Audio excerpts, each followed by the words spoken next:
a Guerra dos Mundos aqui em São Luís, 71.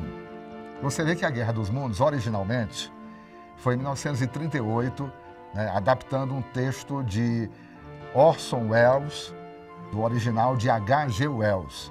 Tratava de uma invasão dos marcianos à Terra. Isso em 1938. Então eu me lembro que Dr. Magno Bacelar, que era o dono da Rádio Difusora, entrou em contato com uma das maiores inteligências do rádio aqui do Maranhão, chamado Sérgio Brito. O saudoso Sérgio Brito, companheiro que teve já no final de sua vida, trabalhando ao meu lado lá na Assembleia Legislativa, um cara que pensava com muita rapidez, muito racional, muito embora fosse meio fechado. Dele era difícil a gente arrancar assim, tinha que ir arrancando aos poucos os seus depoimentos, mas era um cara realmente muito talentoso. Sérgio Brito que inventou a história. Aí os jornais disseram que era a Guerra dos Mundos. Não era, não tinha mundo nenhum brigando, era uma invasão de alienígenas na Terra.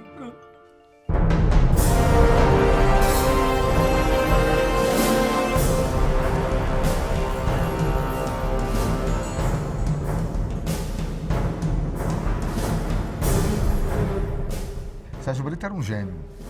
E Sérgio Brito adaptou o original de Orson Welles, que se baseava em H.G. Wells, de 1938, e produziu aqui para a Rádio Difusora AM a Guerra dos Mundos.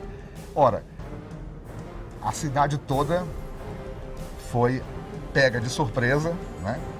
Teve até pessoas que passaram mal, etc. Por quê? Porque o que foi passado é que os marcianos estariam invadindo a ilha de São Luís. Quem participou ativamente dessa gravação foi o J. Alves, que foi o repórter lá no campo de Perizes, foi o Rael Filho, que participou, o noticiarista naquela oportunidade. Foi talvez uma das edições mais bem boladas, mais inteligentes que eu conheci no Rádio do Maranhão. Foi um programa cuidadosamente preparado, dirigido pelo professor Reinaldo Farai. É um elenco maravilhoso, Parafuso, Rael Filho, Bernardo Coelho de Almeida. E esse programa foi gravado, a difusora só não foi confiscada porque eles tiveram a inteligência de um dia antes dar uma nota na televisão que no dia seguinte seria apresentado um programa de ficção científica. Porque a rádio foi sediada, né, pelo Exército, pela Aeronáutica, todas as forças.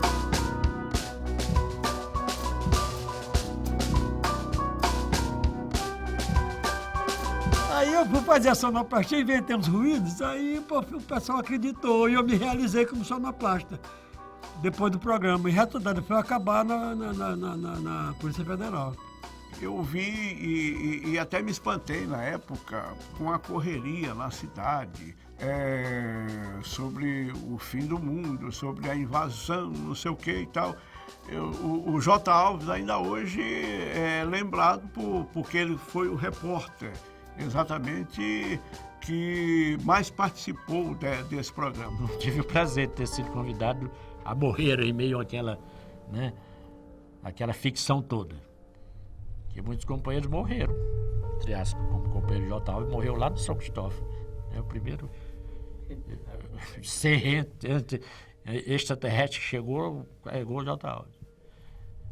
E a consequência daquilo é que a rádio foi trancada. Na época era a época de revolução. O primeiro que tirou fora foi o Sérgio Brito. E a rádio passou por uns 2 dias fechada por conta disso. O fato aconteceu, é notícia na Difusora, a mais poderosa emissora do norte do Brasil.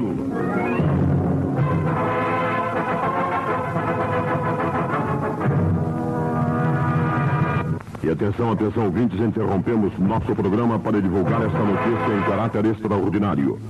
Às 5 horas de hoje, hora de Brasília, o professor Farrell, do Observatório de Monte Palomar, informou ter observado várias explosões de gás incandescente em intervalos regulares sobre a superfície do planeta Marte. A análise do espectro indicou que o gás em questão é hidrogênio e que suas partículas se deslocam rumo à Terra em velocidade fantástica.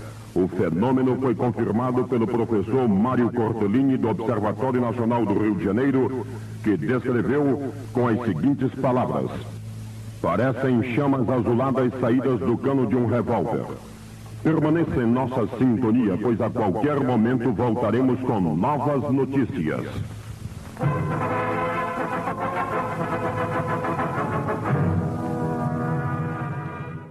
Nesse ano, o Sérgio Brito apareceu com uma novidade. O que vocês acham da gente fazer uma adaptação da Guerra dos Mundos, do Orson Welles? Essa ideia começou mais ou menos uns 10 dias antes do aniversário da rádio. E nos entusiasmamos com isso e passamos a produzir o programa. Produzimos primeiro um roteiro a três mãos, que foi o Sérgio Brito, eu e o Fernando Melo. Eu estava mais preocupado com a parte de efeitos, porque eu era técnico, podia conseguir alguns efeitos interessantes. E disco voador era uma coisa muito curiosa. Ele desenvolveu a ideia de criar uma entrevista com o Mário Cortellini, que era o personagem fictício que o Reinaldo Faray interpretaria, como se fosse um físico especializado em disco voador e que estaria num determinado lugar do planeta pesquisando e tal, fazendo essa coisa. Então, essa notícia, ela, quando fazendo parte do programa, ela foi veiculada dentro do programa Quem Manda é Você. E entrou no meio do noticiário. Ia ser feita uma apresentação da Esquadrilha da Fumaça em Belém do Pará. E eles pousaram em São Luís para reabastecer para poder chegar até o Pará. Eles vinham de Fortaleza, de uma apresentação em Fortaleza, pousaram em São Luís para fazer o reabastecimento e iriam para o Pará. O Pereira também tinha um amigo dele que trabalhava no aeroporto e explicou para ele mais ou menos como é que era que a torre falava com os aviões com as torres, com a torre de controle. E com base nisso, tinha um trecho que o avião da Varig estaria sendo perseguido por um objeto, por um OVNI, né? E nós simulamos, porque tínhamos que esperar a televisão sair do ar para usar os fones de ouvido das câmeras para gravar como se fosse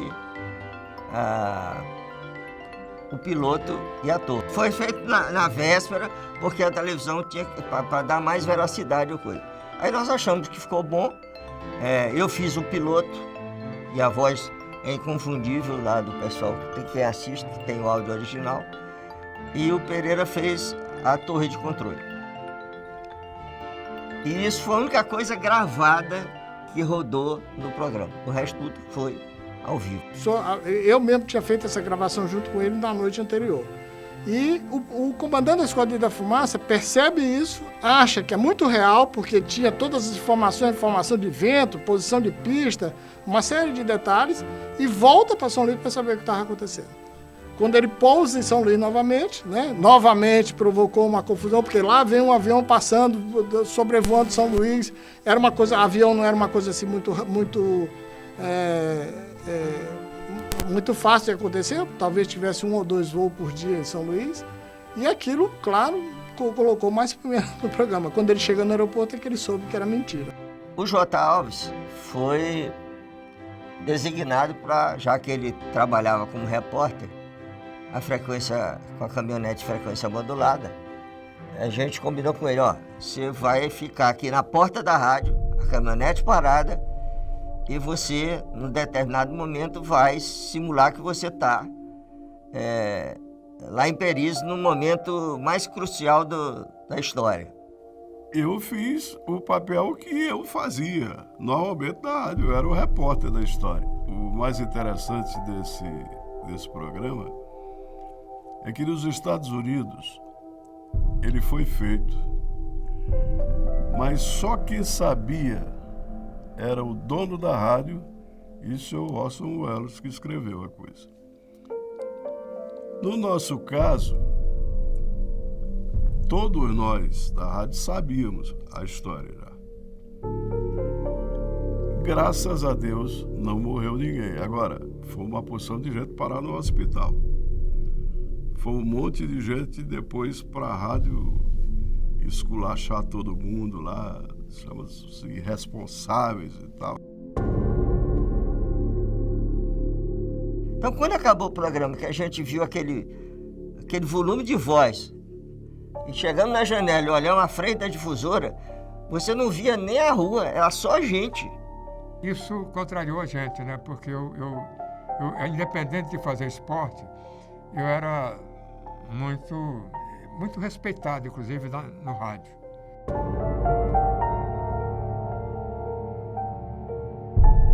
É um pouco inaceitável, né? Acho que eles se precipitaram um pouco, mas de certa forma não deixou de provar de que a Rádio Difusora era uma rádio muito ouvida, né? Tanto que causou um pânico na cidade. Um pânico na cidade, o mundo está acabando, fala não sei de onde, J. Alves, Rael Filho. Foi aquela confusão. Eu estava comerciário e fiquei apavorado com essa notícia de que extraterrestres estavam invadindo o Maranhão. Fiquei apavorado, tá? E procurei acompanhar o noticiário. E atenção, senhoras e senhores, apresentaremos a seguir o último boletim de notícias da Rádio Canadá, transmitido há poucos instantes em língua portuguesa. O professor Anthony Morris, da Universidade de Toronto, declarou ter observado às 8h15 de hoje 3 explosões na superfície do planeta Marte. A mesma informação adianta que na região dos Grandes Lagos teria caído um gigantesco objeto que ainda se presume seja um meteoro. Embora a notícia careça de confirmação, diz ainda que o mesmo fenômeno teria se verificado no deserto de Nevada, nos Estados Unidos, e numa depressão existente a alguns quilômetros ao sul de Paris. Difusora, em tempo de ficção científica baseada em Orson Welles. Isso foi um transtorno geral na cidade.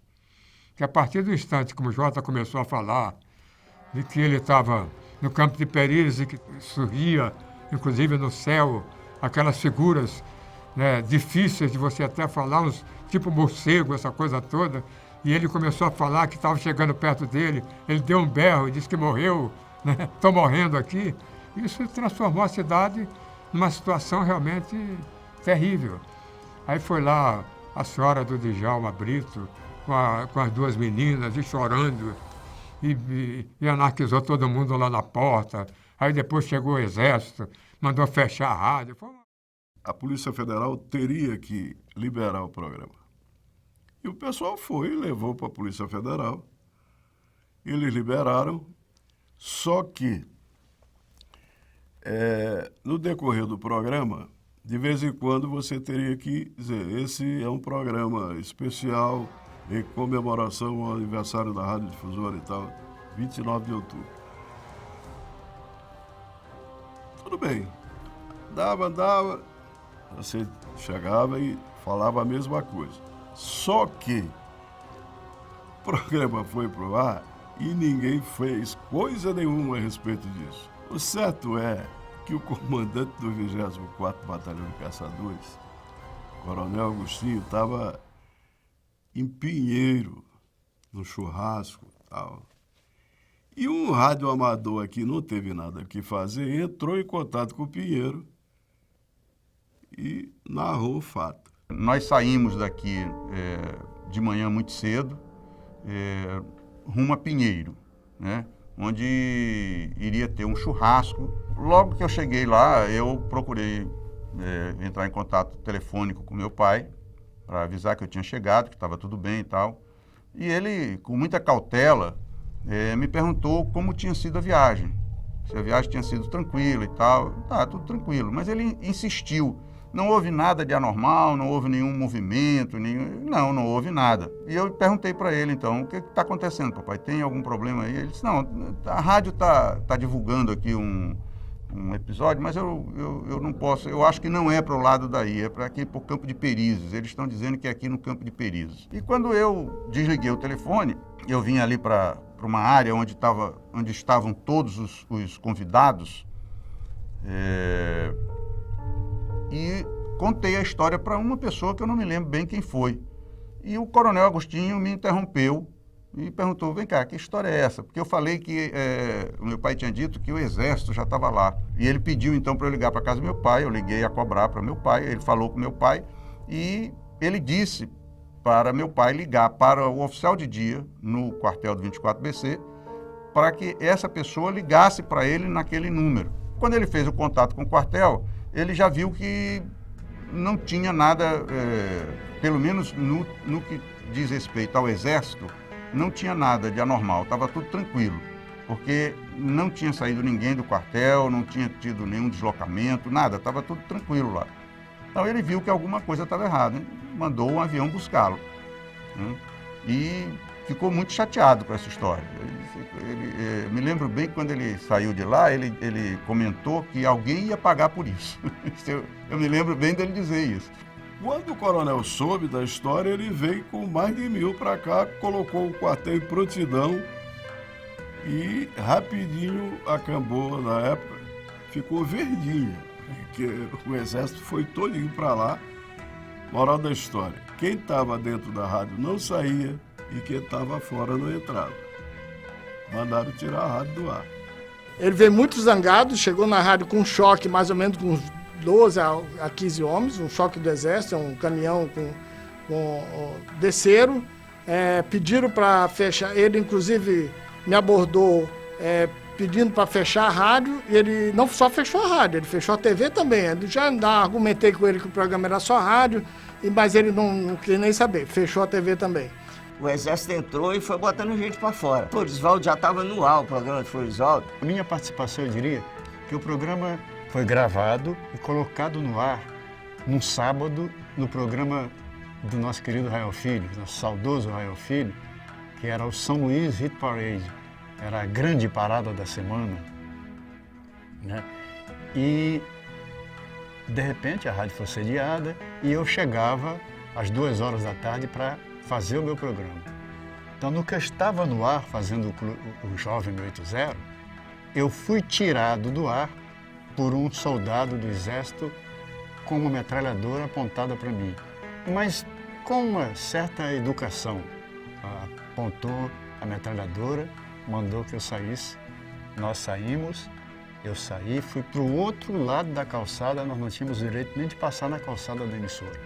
Então, acho que a minha participação nesse episódio foi essa, de ser tirado do ar, com toda a delicadeza, muito embora com uma metralhadora apontada para mim, mas foi um dos acontecimentos marcantes da radiofonia maranhense.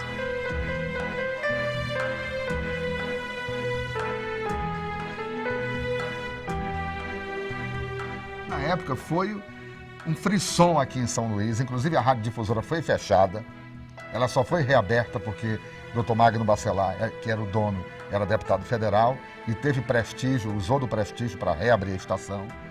E também quando a censura federal foi vistoriar o programa, que o programa foi todo produzido antes, né? Sérgio Brito era um gênio, né? E quando foi passada para a censura federal, eles colocaram uma vinheta que, na realidade, no ar não foi transmitida. Ele dizia, estamos apresentando A Guerra dos Mundos, de Orson Welles. Isso para a censura. E com isso, com mais a interveniência política do deputado Magno Bacelar, a emissora foi reaberta. Aí, Parafuso e Sérgio Brito, porque não tinha o aviso que tinha que ser dado, eram 2 estúdios que a rádio tinha, então eles foram para o estúdio 2 com a fita e começou a rodar, né? Roda, acelera, aí Sérgio Brito entrava e dizia, esse é um programa especial em comemoração ao dia do aniversário da Rádio Difusora e tal. Aí disparava a fita de novo, então gravaram várias vezes como deveria ter sido feito antes. Quando terminou o programa, eu chamei Sérgio Brito, vamos aqui no estúdio e vou enxertar umas coisas na fita. A fita que eu tinha gravado aquilo tudinho. A partir da hora que eu entrei na mesa, eu comecei a gravar. E quando eu terminei, que deu o bolo que deu aqui, eu corri, a Polícia Federal, pá, fecha e tal. Aí eu fechei, chamei os agentes, vamos embora pro estúdio. Aí começamos a me enxertar. Eu sabia todas as palhinhas que tinha dessa subida musical. Na subida ele lia, estamos apresentando um programa dos moldes de Orson Welles e tal, que Orson Welles que fez isso nos Estados Unidos. E deu aquela polvorosa que deu. Então uma correria horrível, aí todo mundo ficou apavorado. E aqui também teve gente que deu chilique, pensando que realmente estava vendo o negócio. E eu fazendo com música clássica, fundo musical com música dramática. Só isso. Vamos ver agora se o nosso companheiro J. Alves lá no aeroporto já tem uma melhor posição. Vamos manter contato com ele. Atenção, alô J. Alves. Como sempre aqui estamos nós para esgotar o assunto. Já conversamos com alguns passageiros há pouco desembarcados, mas todos eles estavam bastante nervosos e nada puderam declarar. Estamos falando da torre de comando, quando outra aeronave pede permissão para pouso.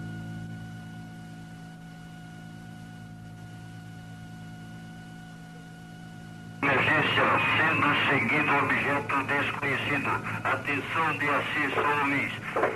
PP Alfa Romeo chamando. Peço pista emergência, sendo seguido por objeto desconhecido. PP Alfa Romeo Hotel, chefe pré-informa quando tiver alocado. 06 mais altitude de 150, pista 06 livre. Graças a Deus, mais um avião chega sem novidades. Outra informação que temos a dar é que, tendo sido proibida a decolagem de qualquer avião até segunda ordem, o professor Leonardo Galvão terá que permanecer em São Luís.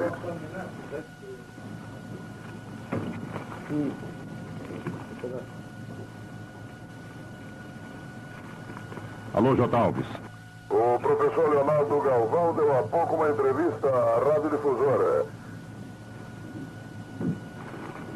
Alô, Jota. Fala que chamou. Jota, é apenas para informar nossos ouvintes que possuem dados de perícias. Dizem que naquele campo, a pouca distância da estrada de rodagem, caiu um gigantesco objeto. Nossa perua de frequência modulada já foi buscar você e a direção da rádio lhe solicita ir com o Eracias Bezerra até Perícias, certo? Certo, Rael Filho. Tem um helicóptero dando soco por aqui. Como se trata de um serviço de utilidade pública, vou conversar com o piloto para ver se ele nos leva até lá. Jota, veja se o professor Leonardo Galvão quer ir com você. E seria muito bom, hein? Ok, vou conversar com o homem. E aí chama a Polícia Federal. E aí o ilustre que liberou o programa foi, com o exército, com tudo lá. Aí botaram a gravação para ele ouvir. Essas alturas a rádio estava fora do ar já. E aí, o Polícia Federal disse, não, realmente foi esse o programa que foi para lá e que a gente liberou. Então, só que ficou por isso mesmo, a estação ficou fora do ar. Isso que foi no sábado, passou domingo, como a história tinha que ser através de Fortaleza, aí só na segunda-feira é que a rádio voltou para o ar, normalmente. Agora, que deu uma confusão nesta cidade, deu. Nessa época eu estava na Difusora, mas eu não participei ativamente do programa. Indiretamente algumas coisas sim, mas diretamente não.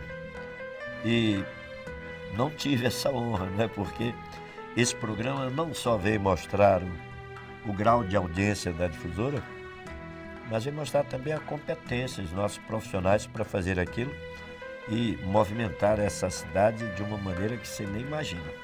Mexeu com tudo. Nós queríamos, objetivamente, durante o programa, assustar a população. Essa era a ideia do programa. Uma coisa eu te digo, em momento algum, esse programa foi para levantar a audiência da rádio, porque a rádio não tinha audiência. Isso eu discordo. Foi uma situação realmente muito complicada para a Rádio Difusora do Maranhão. Mas valeu pela presença da rádio, valeu pelo grande número de ouvintes, principalmente nessa época. provou, na realidade, que a difusora era uma grande audiência, né? E provou também que tinha grandes profissionais, né? Porque causar um pânico daquele é preciso que se tenha uma equipe competente, né? Você vê a força do rádio, né? Foi a prova de que a força que o rádio tinha, a penetração que o rádio tinha para, inclusive na época do programa original nos Estados Unidos, os efeitos que aqui tivemos, lá também aconteceram. A comunidade ficou preocupadíssima com aquela grande mentira que estava sendo gerada ali pelas ondas do rádio. Tinha um que morava na Rua da Paz, que era noivo. Segundo as informações que chegaram para nós, ele chegou para a noiva, porque a história era uma nuvem que vinha, né? E aí apagava todo mundo. E ele chegou para a noiva e disse que se a nuvem aparecesse, ele matava ela e depois se suicidava. Quer dizer, graças a Deus que essa nuvem não apareceu. O diretor da Santa Casa de Misericórdia, ele ficou tão apavorado ouvindo a rádio e desceu as escadas. No final daquela escadaria, as pernas dele não aguentaram mais, tremiam tanto que ele caiu e pediu para os funcionários levarem ele para casa. Ele queria morrer em casa. E qual foi a situação dele no dia seguinte? De entrar na Santa Casa e enfrentar o mico que ele passou perante os seus funcionários, né? É uma coisa que, se você parar para pensar assim, hoje, na época a gente riu muito dessas situações, mas hoje em dia, se a gente parar para pensar, olhar a cabeça de cada um, a pessoa com medo, ela faz qualquer coisa. Gás butano tinha, perto do Sacavém, um depósito lá, e tinha um rapaz que era o cozinheiro da história. Só que essas alturas, rádio ligado, todo mundo ouvindo, e ele chegou e disse: olha, quem quiser comer, que coma, porque ele vai morrer em casa. E foi embora. Motorista de táxi, o que faturou nesse dia foi uma festa, porque todo mundo queria morrer em casa. Aí pegava táxi para ir embora. Aí você tira o quanto o rádio na época era pesado, o quanto o rádio era acreditado, porque o rádio nessa época tinha força. Se você repetir esse programa hoje, vão lhe chamar de doido, tá? E não vai ter nenhuma repercussão. Naquela época, o rádio realmente era pesado e tinha esse poder de mobilizar a cidade inteira. A rádio mostrou quanto era grande a sua audiência. Esse foi o grande feito, vamos dizer assim, que eu participei na difusora. Como toda obra midiática, ela não é apenas obra de uma pessoa. Embora o Sérgio Brito tenha ficado conhecido como autor do roteiro, mas é um roteiro que ao ser executado, ele passa a contar com os outros como coautores. Então você tem um trabalho fabuloso de uma equipe que, com a criatividade e com os recursos disponíveis na época, fizeram um programa que marcou a história do rádio maranhense. Tem um aspecto nesse programa assim, que ele, se ao mesmo tempo ele tem diferenças com um programa produzido nos Estados Unidos, ele tem uma feliz coincidência. É que o principal personagem dessa história é o mesmo personagem, é o rádio. O principal personagem não é a invasão alienígena, é o rádio. Porque tanto lá quanto cá é um programa que visava demonstrar a força, o potencial do rádio. Só que com diferenças. O programa dos Estados Unidos foi produzido no momento de apogeio do rádio. O rádio era a principal mídia, a mídia mais importante. Ela não tinha concorrentes, né? Do ponto de vista da mídia eletrônica, ela não tinha concorrente de mídia eletrônica. No nosso caso, não. O programa Guerra dos Mundos, ele é produzido no momento em que se tenta demonstrar a força do rádio, quando o rádio começa a perder o lugar de principal mídia para a televisão. Nós estamos vendo um momento de passagem. Tinha chegado, a TV Difusora estava em funcionamento, a TV educativa, a TV Difusora efetivamente principal, mas a principal mídia do sistema Difusora era o rádio naquela época, ainda não era a televisão. Mas é uma passagem. Mas esse lugar que antes era reservado ao rádio, não é apenas do rádio como aparelho técnico, era do rádio como instituição, porque ela envolvia a questão do lugar do rádio no imaginário social, ou seja, o papel do rádio ao regular o tempo social, como hoje a televisão regula o tempo social, o tempo das relações humanas. Senão agora eu não vou almoçar porque agora é hora da novela, não vou lanchar porque agora é hora do telejornal, eu não posso marcar essa reunião porque agora eu tenho que ver um programa na televisão. Então o rádio tinha um papel fabuloso de regular o tempo naquela época. Ora, esse papel vai sendo depois gradativamente assumido pela televisão.